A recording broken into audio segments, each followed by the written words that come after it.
샬롬 할렐루야. 요한 1서 4장 4절. 자녀들아 너희는 하나님께 속하였고 또 저희를 이기었나니 이는 너희 안에 계시니가 세상에 있는 이보다 크심이라 했습니다. 자녀들아 할 때 자녀란 하나님의 자녀고 성령을 받은 사람들이지요. 예수님께서 우리를 구원하시려고 십자가에 못 박혀 돌아가셨다는 사실을 믿고 하나님의 자녀된 자들을 말하지요.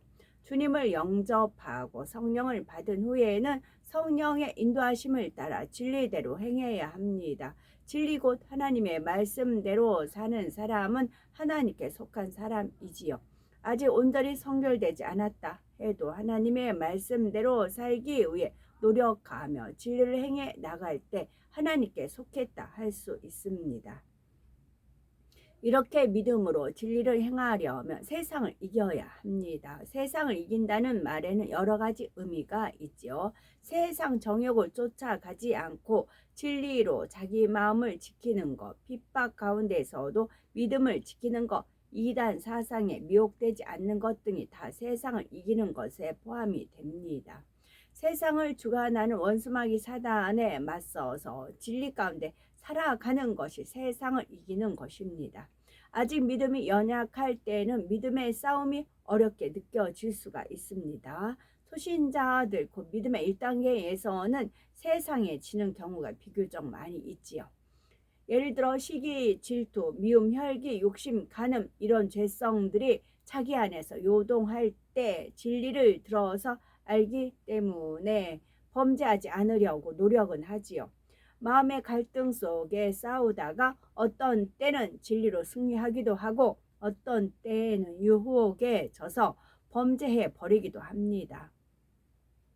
재정이나 질병 등의 어려움으로 공고하면 감사와 기쁨을 잃고 불평하거나 원망하기도 하지요. 신앙생활 하는데 핍박이 오면 이기지 못하고 타협하는 경우도 있습니다. 믿음이 성장해서 이 단계 중반쯤 이르면 어느 정도 싸워서 이길 힘이 생기지요. 격투기 종목의 경기에 비유하면 1단계에서는 아직 실력이 약하여 일방적으로 맞기도 쉽고 2단계에서는 한 대 맞으면 나도 반격하여 한 대 때릴 정도의 실력은 됩니다. 이렇게 선수들의 실력이 비등하여 한 대 맞고 한 대 때릴 정도의 경기가 가장 치열하지요. 영적인 싸움도 이 시기가 가장 치열합니다. 로마서 7장 24절에 오호라 나는 공고한 사람이로다. 이 사망의 몸에서 누가 나를 건져내랴 하는 고백처럼 믿음의 행군이 어렵게 느껴질 수가 있지요. 그러다가 믿음의 3단계로 넘어서면 이제는 어느 정도 우월한 입장에서 경기를 치를 수 있습니다. 3단계 중에서도 반석에 서면 거의 대부분의 경기에서 이길 수 있고요. 그렇다고 해서 1단계나 2단계에 있을 때 믿음의 싸움이 힘들기만 한 것이 아닙니다. 혼자 싸우면 어렵죠. 혼자 싸우면 어렵지만 월등하게 강한 선수가 옆에서 지원을 해주면 자기 실력이 좀 부족하다 해도 능히 싸움마다 승리할 수가 있습니다. 내주는 강한 성이오라는 찬송가 가사 중에 이런 내용이 있지요. 내 힘만 의지할 때는 패할 수밖에 없어도 힘 있는 장수 나와서 날 대신하여 싸우네. 그 장수 누군가 주 예수 그리스도 만군의 주로다. 사람의 힘으로 할 수 없는 것도 예수 그리스도의 능력으로는 할 수가 있습니다. 또 하나님께서 보내주신 보혜사 성령의 도우심으로 얼마든지 승리할 수가 있죠. 다시 말해서 성령이 충만한 상태에서는 믿음의 분량이 적다 해도 세상을 얼마든지 이길 수 있다는 말이죠. 빌립보서 4장 13절에 내게 능력 주시는 자 안에서 내가 모든 것을 할 수 있느니라 하신 대로 모든 어려움을 극복하고 진리 안에 거할 수가 있습니다. 예전에 혈기와 짜증이 많았던 사람도 주님을 영접하여 은혜 충만, 성령 충만할 때는 혈기를 내지 않습니다. 고난이 와도 기도와 찬양으로 이겨내고 전도하다가 핍박을 받거나 애매히 고난을 받아도 감사하며 기뻐하지요. 맞서 싸우거나 감정을 푸는 것이 아니라 상대를 이해해 주고 선한 말로 대응합니다. 선으로 악을 이기는 것이지요. 세상살이에 몸이 피곤하고 힘들어도 쉬지 않고 기도하고 각종 예배에 참석합니다. 비록 믿음의 1, 2단계 초신자라 해도 성결되기 위한 노력을 쉬지 않고 항상 불같이 기도하면 성령의 충만함 유지할 수 있지요. 반면 믿음의 3단계라 해도 그 기도의 양이 부족하거나 마음의 할례에 게으르면 신앙의 성장이 멈추게 됩니다. 이렇게 신앙이 정체되면 성령의 충만함도 서서히 사라지고 점차 신앙생활이 어렵게 느껴지지요. 충만할 때는 하루 종일 예배드리고 밤늦게까지 교회에서 봉사해도 행복했습니다. 그런데 충만함이 떨어지면 모처럼 쉬는 날인데 나도 일찍 들어가서 오락을 취하고 싶다는 생각이 들기도 하지요. 전에는 2-3시간 철야 기도도 금방 지나갔는데 이제는 점점 기도가 부담스럽게 여겨집니다. 예전에는 성교회나 구역 모임마다 찾아갔는데 은혜가 떨어지면 점점 마음이 멀어지고 1번, 2번 빠지게 되지요. 이럴 때 어떤 사람은 마태복음 26장 41절 후반절에 마음에는 원이로되 육신이 약하도다 하신 말씀을 인용해서 변명하기도 합니다. 그러나 이는 아직 성령을 받지 못한 사람들에게나 해당하는 말씀이지요. 예수님께서 잡히시던 밤에 예수님께서 제자들이 예수님과 함께 깨어 기도하기 원하셨지만 제자들은 그러지를 못했습니다. 수제자였던 베드로조차 육신이 피곤하니 기도하다가 잠들어 버렸죠. 성령을 받지 못했을 때였기에 베드로도 이렇게 피곤하면 졸기도 하고 생명의 위협을 느낄 때에는 예수님을 모른다고 부인하기도 했죠. 그러나 예수님께서 부활 승천하신 후에 성령을 받은 베드로는 전혀 다른 모습이었습니다. 마음에는 원이지만 육신이 약해서 못한다 하는 사람이 아니라 육신을 초월하여 마음에 원하는 대로 행하는 사람이 되었지요.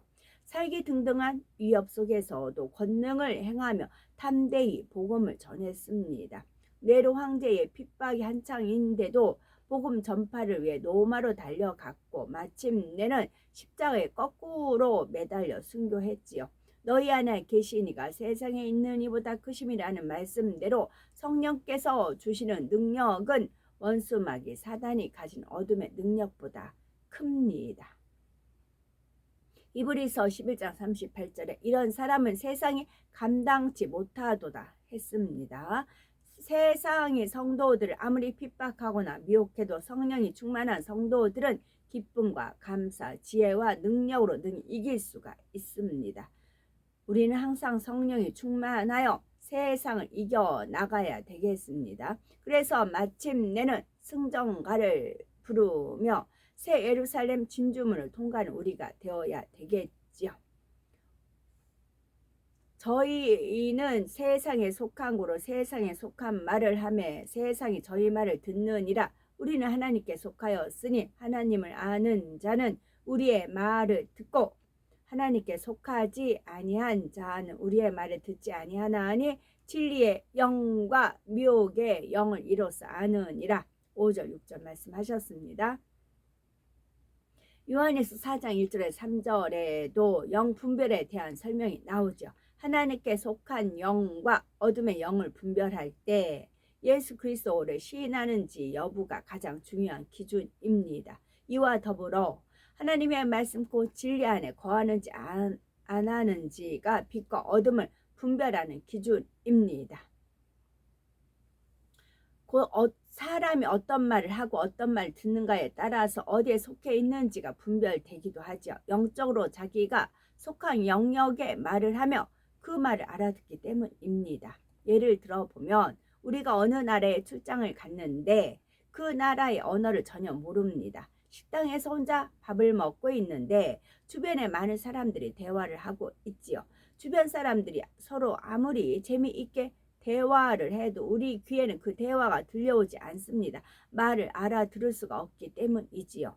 그런데 갑자기 좀 떨어진 곳에서 여보세요, 저 지금 식당에 있어요 하고 우리말로 전화 통화하는 소리가 들립니다. 그러면 귀가 번쩍 뜨이죠. 우리나라 사람이구나 하고 반갑기도 하고 자기도 모르게 통화 내용에 귀를 기울이게 되지요.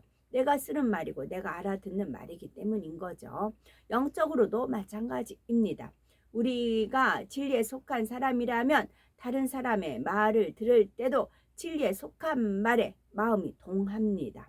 선한 말, 화평의 말을 들을 때 귀가 솔깃하며 기쁘고 즐겁지요. 자기 자신도 선한 말을 하고요. 반면에 세상에 속한 사람은 세상에 속한 비진리의 말을 합니다.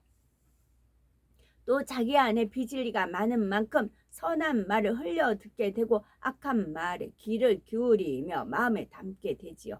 예를 들어서 직장에서 부장님이 사장님께 책망을 듣고 기분이 상했습니다. 마침 그때 자기 부서 직원들이 작은 실수를 하자 부장님은 심하게 야단치며 분풀이를 하지요. 그 후에 직원들끼리 모인 자리에서 A라는 직원이 말을 꺼냅니다. 도대체 왜 부장님은 사장님께는 한마디 대꾸도 못하시면서 힘없는 우리에게만 화풀이를 하시지? 하루 이틀도 아니고 매번 그러시는데 기분 나빠서 일을 못하겠다 합니다. 그러면 부장님에 대한 감정이 상한 직원들은 맞아 하면서 동조하고 전에 있었던 불편한 일들까지 들춰내지요.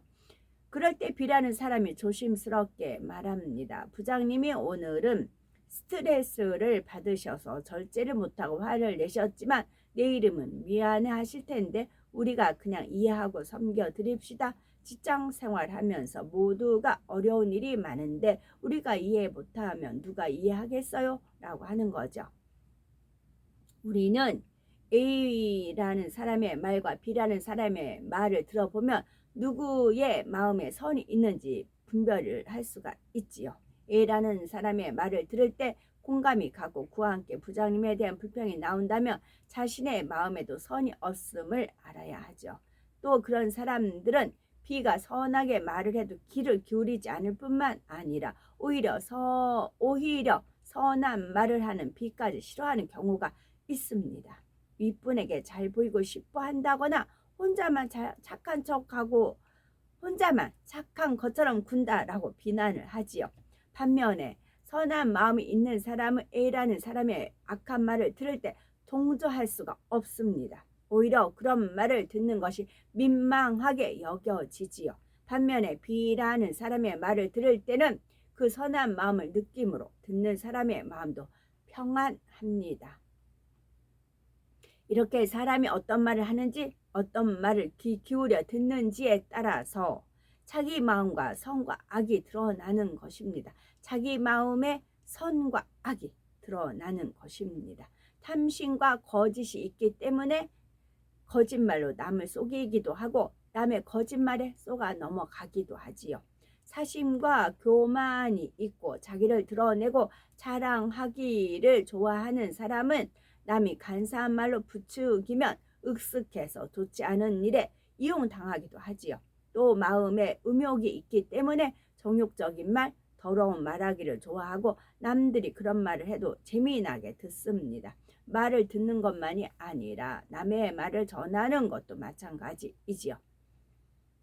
종종 이런 식으로 남의 말을 전달하는 사람도 있습니다. 예전에 김 집사님이 이 집사님에 대해 말하기를 교만해서 다른 사람을 우습게 보고 자기 자랑만 하는 사람이라고 했어요. 제 생각에는 이 집사님이 그렇지는 않을 텐데 김 집사님, 이 집사님을 불편하게 여길 만한 일이 있었나 봅니다. 이런 식으로 남의 말을 옮기는 경우가 있지요. 나는 이 집사님에 대해 아무 감정이 없고 단지 김 집사님의 말에 대해서 설명하고 있다는 것입니다. 그러나 이 집사님이 자신의 가족이거나 아주 가까운 친구라면 남들에게 이런 말을 전할 리가 없지요. 사실은 자기 안에도 이 집사님의 허물을 드러내려는 마음이 있기 때문에 다른 사람을 핑계로 험담을 입에 담는 것입니다. 아무리 나는 그렇지 않다고 말해도 사실은 그가 하는 말이 이미 자기 안에 있는 감정과 선악을 드러내고 있지요.